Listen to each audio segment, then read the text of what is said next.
Pony AI recently unveiled its seventh-generation autonomous driving system at the auto show in Shanghai. The company claims that its robotaxis are cheaper to produce because the seventh-generation automotive-grade driving kit features significant cost reductions and design optimizations that reduced components costs by 70% compared to the previous generation. At the same time, product lifecycle is extended, due in part to Pony AI's modular platform architecture that allows seamless adaptation across multiple vehicle models, including robotaxi and robotruck services. CEO James Peng stated that mass production of the new vehicles will begin this year, scaling up to 50,000 units by 2028. Pony AI is developing 3 new robotaxi models with partners Beijing Automotive, Guangzhou Automobile, and Toyota Motor.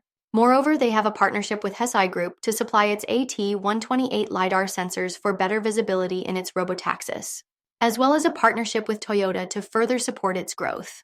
This builds on earlier Pony progress from Luxembourg's Ministry of Mobility and Public Works, planning to begin testing Level 4 robotaxis in the country, combined with the establishment of Pony's first European research and testing hub in Luxembourg, making it the first autonomous vehicle firm to do so.